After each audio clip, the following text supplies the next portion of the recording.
गांव के अंदर एक घर में से दोपहर के लगभग 11:30 बजे जोरदार चीखने चिल्लाने की आवाज़ आती है। उस घर के अंदर एक लड़का रहा करता था जो फिलहाल 11वीं क्लास को तो पास कर चुका है, अब वह 12वीं में एडमिशन लेने वाला है। वो एकदम जोर जोर से चीखने चिल्लाने लगता है कि दीदी तुम कहाँ गई, कहाँ हो तुम, मुझे माफ़ कर दो, मुझसे बहुत बड़ी गलती हो गई। अब जैसे ये चीख पुकार की आवाज़ अड़ोसी पड़ोसियों को सुनती है तो वो लोग वहाँ पर जाते हैं और वहाँ जाने के बाद जैसे वो लड़का बताता है कि मेरी दीदी ना जाने कहाँ चली गई है, मैंने तो उससे छोटा सा मजाक किया था। इसके बाद जो गांव वाले होते हैं वो मामले की गंभीरता को समझते हैं और वहां से इधर उधर उसकी बहन को ढूंढने लगते हैं। कौन था वह लड़का और उसने ऐसा क्या मजाक अपनी बहन से कर दिया था जिस वजह से उसकी दीदी कहीं चली गई थी, क्या वो मिलेगी या नहीं मिलेगी, पूरी सच्चाई के बारे में जानने के लिए वीडियो को अंत तक जरूर देखें। उत्तर प्रदेश के अंदर एक बस्ती जिला पड़ता है और उस जिले के ही एक गांव के अंदर एक परिवार रहा करता था। परिवार के अंदर माता पिता और 2 उनके बच्चे हैं। बड़ी लड़की है जिस लड़की का नाम है मोनिका और छोटा लड़का है जिसका नाम है राहुल। राहुल और मोनिका में 1 साल का एज का डिफरेंट है। यहाँ पर जो मोनिका है वो 12वीं क्लास में पढ़ा करती है और जो राहुल है वो अभी 11वीं क्लास में पढ़ा करता है।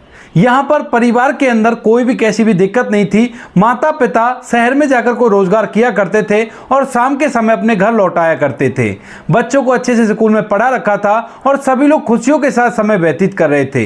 लेकिन तभी अचानक से अप्रैल का महीना आ जाता है और जैसे ही अप्रैल का महीना आता है तो एक दिन जो मोनिका होती है बड़ी बहन, वह दोपहर के समय अपने भाई से कहने लगती है कि भाई आज तुम्हें पता है क्या होने वाला है। तो भाई कहता है कि नहीं बहन बताओ क्या होने वाला है। तो वो कहने लगती है कि पिताजी तुम्हारे लिए गेमिंग पीसी ला रहे हैं और उन्होंने ये बात तुमसे बताने से मना की है, लेकिन मैं फिर भी तुम्हें बता रही हूँ। अब इस बात को सुनकर जो राहुल होता है उसकी खुशी का मानो कोई ठिकाना नहीं होता, क्योंकि काफ़ी दिनों से वह अपने पिता से गेमिंग पीसी लाने के लिए कह रहा था, क्योंकि उसे गेम खेलने का बहुत सारा शौक था।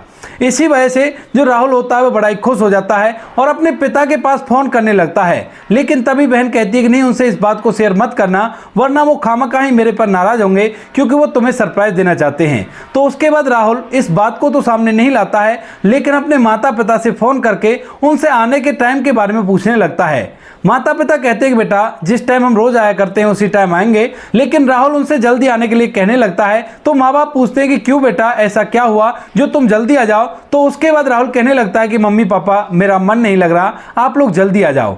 अब इस बात को सुनकर माता पिता इसको नॉर्मल बात ही समझते हैं और कहते हैं कि ठीक है, कोशिश करेंगे थोड़ा जल्दी आने की और तुम आराम से घर पर रहना, कोई भी दिक्कत नहीं है। इसके बाद जो राहुल होता है वह अपने मन के अंदर ढेर सारे सपने सजा लेता है और धीरे धीरे शाम हो जाती है।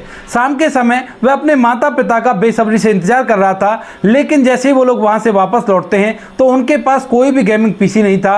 और इस बात को देखकर राहुल के जितने भी अरमान थे वो सभी के सभी ठंडे हो जाते हैं। इसके बाद वो अपने पिता से पूछता भी है कि पिताजी आप तो मेरे लिए गेमिंग पीसी ला रहे थे, लेकिन तभी जो पिता होते हैं वो बेटे को धमकाने लगते हैं। कहते हैं कि तुझसे किसने कह दिया कि मैं तुम्हें गेमिंग पीसी देने वाला हूं, अपनी पढ़ाई लिखाई पर ध्यान दो और इन सभी चीजों के चक्कर में मत पड़ो। ऐसा कहकर पिता राहुल को धमका देता है और जब पिता ने राहुल को धमका दिया था तो वह उस कमरे से बाहर निकलता है, लेकिन बाहर उसकी बड़ी बहन खड़ी हुई थी जिसकी आंखों में शरारत थी और चेहरे पर हंसी थी। वह कहती है कि मिल गया गेमिंग पीसी, ये लो और ले लो गेमिंग पीसी। ऐसा कहकर वह उसे चढ़ाने लगती है और इसके बाद राहुल उससे लड़ाई करने के लिए उसके पीछे भागने लगता है। जब वह पूछता है अपनी बहन से कि तुमने मेरे साथ ऐसा क्यों किया, तो वो कहती है कि बुद्धू आज अप्रैल है और अप्रैल फूल मैंने तुझे बना दिया है। इस बात को सुनकर भाई को बुरा तो बहुत लगता है, लेकिन अब हो भी क्या सकता था, क्योंकि बहन ने उससे मजाक कर दिया था और वो मजाक का शिकार हो गया था। इसके बाद सभी लोग इसी तरह से समय व्यतीत करते हैं और धीरे धीरे दोनों बच्चों के एग्जाम हो जाते हैं। और एग्जाम होने के बाद जो छोटा भाई होता है उसको तो 12वीं क्लास में पढ़ाई के लिए जाना था, लेकिन बहन का रिजल्ट आने वाला था और उसके लिए वो बहुत ही ज्यादा उत्सुक होती है। तभी अचानक से जिस दिन उसकी बहन का रिजल्ट आने वाला था उस दिन माता पिता तो सुबह सुबह शहर चले जाते हैं काम करने के लिए और घर के अंदर बड़ी बहन और छोटा भाई थे। छोटे भाई के पास एंड्रॉइड फोन था और बहन को घर वालों ने फोन नहीं दिला रखा था, क्योंकि बहन और भाई दोनों एक ही स्कूल में पढ़ा करते थे और गांव का अक्सर मानना हुआ करता है कि लड़कियों को फोन नहीं देना चाहिए, उनकी वजह से लड़कियां बिगड़ जाया करती हैं। और इसी वजह से जो मोनिका होती है उसे फोन नहीं दिया गया था। अब जैसे रिजल्ट का समय होता है तो सुबह के 10 बजे हुए थे और उसी दौरान जो मोनिका होती है वो अपने छोटे भाई राहुल से कहने लगती है, भाई ये ले, ये मेरा रोल नंबर है और मेरा रिजल्ट देखकर मुझे बता दे क्या मैं पास हुई हूँ या नहीं हुई। अब इस बात को सुनकर जो राहुल होता है अपने एंड्रॉइड फोन में अपनी बहन का रिजल्ट देखने लगता है और रिजल्ट देखते ही एकदम से वो मुस्कुराने लगता है। इधर बहन को पूरी टेंशन है कि कहीं वो फेल ना हो जाए, क्योंकि वो लोग अच्छे स्कूल में पढ़ रहे हैं और माता पिता को उनसे बहुत सारी उम्मीद है। इसके बाद जो राहुल होता है वो कहने लगता है कि तू तो फेल हो गई है और तूने तो हमारी पूरी जिंदगी बर्बाद कर दी। माता पिता तेरे ऊपर कितनी उम्मीद ले बैठे हैं और तूने ये क्या कर दिया। बिल्कुल भी पढ़ाई नहीं किया करती ना, वैसे ही अपनी दोस्तों के साथ घूमने फिरने के लिए स्कूल जाया करती है।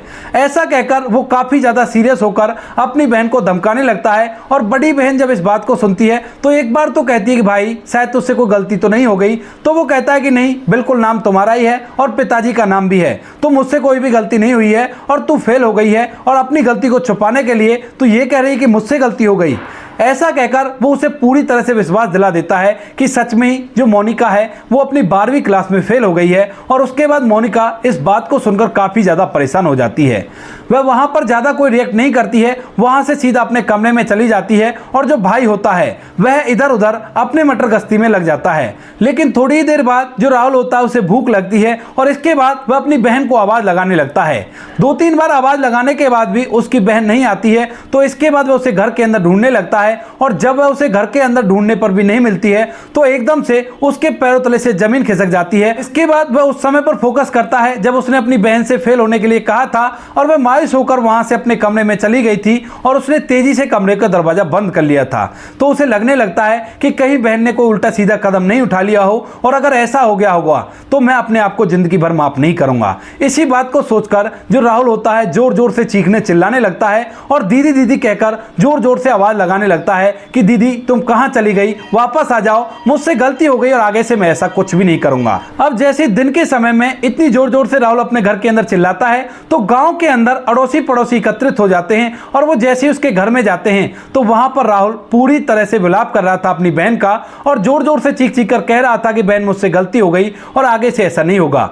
गांव वाले जाकर बात को समझने की कोशिश करते हैं और थोड़ी देर में उनके समझ में ये बात आ भी जाती है कि इस लड़के ने अपनी बहन से मजाक किया था फेल होने का और उसकी वजह से वो घर से चली गई है। अब कुछ अड़ोसी पड़ोसी उसको समझाते हैं लेकिन कुछ के दिमाग में ये बात बैठ गई थी कि ऐसा भी हो सकता है, क्योंकि आज के टाइम में बहुत सारे केस ऐसे सुनने को मिले हैं कि बच्चे फेल होने के कारण ऐसा गलत कदम उठा लेते हैं जिसकी कोई भरपाई नहीं हो सकती। इसी वजह से जो गांव वाले होते हैं मामले की गंभीरता को समझते हैं और इधर उधर उस लड़की मोनिका को ढूंढने लगते हैं। चारों तरफ देखते हैं, वो सीएससी सेंटर पर भी देखते हैं जहां पर वो सोच रहे थे कि हो सकता है अपने रिजल्ट को कंफर्म करने के लिए यहां पर आए हो, लेकिन वहां पर भी वो लोग मना कर देते हैं। अड़ोस पड़ोस में कुछ मोनिका की सहेलियां थी, उनके पास भी जाकर देखते हैं लेकिन वहां पर भी वो नहीं मिली थी। और इसके बाद गांव वाले ढूंढते ढूंढते गांव के बाहर एक चाय का खोखा होता है, उस खोखे पर जाकर उससे पूछने लगते हैं कि क्या तुमने फलाने की लड़की को यहां से जाते हुए देखा था। तो वह उन्हें बता देता है कि हाँ, यहां से जाते हुए देखा था और वो इस तरफ गई है। जैसे ही वो चाय वाला उस तरफ की तरफ इशारा करता है तो एकदम से गांव वालों के पैर तले से जमीन खिसक जाती है, क्योंकि जिस तरफ चाय वाला इशारा कर रहा था उसी तरफ थोड़ी ही दूर रेलवे ट्रैक पड़ता था और वो लोग समझने में देर नहीं लगाते कि लड़की वहीं पर गई होगी। इसके बाद गांव वाले बेतहाशा भागने लगते हैं उस जगह की तरफ जिस जगह के लिए उस चाय वाले ने बताया था और यहाँ पर जो लड़का होता है राहुल, उसके पैरों तले से जमीन खिसकती है लेकिन वो भी अपने गांव वालों के साथ साथ भागता है। जैसे ही वो लोग रेलवे ट्रैक के थोड़ी सी नजदीक पहुंचते हैं तो वहां पर उन्हें 2 लड़कियां रेलवे ट्रैक पर खड़ी हुई दिखाई देती हैं और थोड़ी ही दूर से एक ट्रेन तेज रफ्तार में उनकी तरफ आ रही थी। अब जैसे ही वो लोग ये बात देखते हैं तो जोर जोर से आवाज लगाने लगते हैं, लेकिन वो लोग काफी ज्यादा दूर थे और इसी वजह से उन लड़कियों को उनकी आवाज नहीं सुनती है। वो दिख तो जाते हैं कि वो लोग आ रहे हैं लेकिन वो दृढ़ संकल्प कर वहां पर खड़ा हुई थी। इसके बाद वो लोग और भी तेज भागने की कोशिश करते हैं लेकिन चाहे कितनी तेज भाग लें वो लोग वहां तक नहीं पहुंच सकते, क्योंकि ये दूरी लगभग 800 मीटर थी और ट्रेन वहां तक पहुंचने में मुश्किल से 1 मिनट का समय लेने वाली थी। गांव वाले उम्मीद पूरी तरह से हार चुके थे, लेकिन तभी अचानक से वहां पर जो मोनिका होती है है उसके साथ जो लड़की खड़ी हुई थी वह उसे एकदम से पकड़कर उस ट्रैक से छलांग लगा देती है और दोनों के दोनों ट्रैक से सेफ साइड बच गए थे। उसके बाद जो गांव वाले होते हैं उनकी सांस में सांस आती है और वो जैसे ही उनके पास पहुंचते हैं तो वहां पर देखते हैं कि गांव की एक और लड़की मोनिका के साथ है और मोनिका ही उसे पकड़कर ट्रैक से उतरी है। उसके बाद वो लोग उससे पूछने लगते हैं कि तुमने यहां पर आने की चेष्टा क्यों की। तो उसके बाद मोनिका बताती है कि मैं फेल हो गई थी और फेल होने के कारण जब मैं यहां पर आई तो ये मेरी ही सहेली है जो कि 12वीं में ये भी फेल हो गई थी और ये भी मेरे साथ यहां पर आ गई थी।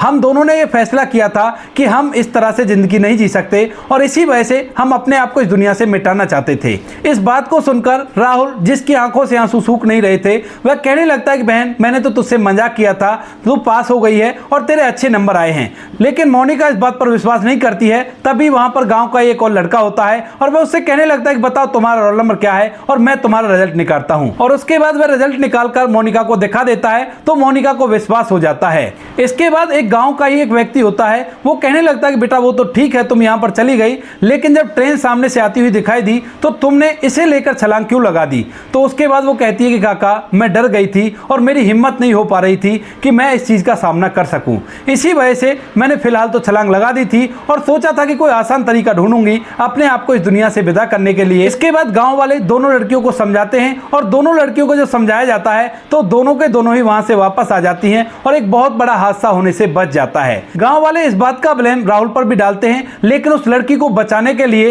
राहुल को शाबाशी भी देने का उनका मन करता है, क्योंकि राहुल अगर अपनी बहन से मजाक नहीं करता तो शायद ये जो मोनिका है ये वहां पर नहीं जाती और उस लड़की की जान नहीं बच पाती। इसके बाद जो गांव वाले होते हैं उन बच्चों को घर ले आते हैं और यहां पर जैसे ही राहुल के और मोनिका के माता पिता वहां पर आते हैं तो वह भी अपने बच्चों को समझाते हैं, कहते हैं कि बेटा ये कोई बड़ी चीज नहीं है, इन चीजों के लिए ऐसा कतई भी नहीं किया करते, जिंदगी में उतार चढ़ाव चलते रहते हैं, अगर तुम फेल भी हो जाओ तो भी कभी ऐसा कुछ अपने दिमाग में मत सोचना, क्योंकि ये तो जिंदगी का छोटा सा पड़ाव है और इसके लिए अगर तुम ऐसा कर देते हो तो बहुत ही गलत होता है। फिलहाल उस गांव के अंदर सभी लोग खुशियों के साथ जीवन व्यतीत कर रहे हैं और कोई भी कैसी भी दिक्कत नहीं है। तो दोस्तों ये थी आज की कहानी। आपको कहानी जैसी भी लगी हो कमेंट सेक्शन में बता देना। वीडियो अगर अच्छी लगी हो तो वीडियो को लाइक और चैनल को सब्सक्राइब जरूर करें ताकि हमें थोड़ा सा हौसला मिले आप लोगों के लिए ऐसे अच्छे वीडियो बनाने के लिए। इन कहानियों को सुनाने का उद्देश्य किसी को परेशान करना बिल्कुल भी नहीं है। ये कहानी आपको इसलिए सुनाई जाती है ताकि आप लोग इन कहानियों में से कुछ ना कुछ सीख सको और अपने जीवन में उस चीज़ को अप्लाई कर सको। मिलते हैं किसी नेक्स्ट वीडियो नए टॉपिक के साथ, तब तक के लिए जय हिंद, जय भारत, जय हिंदुस्तान।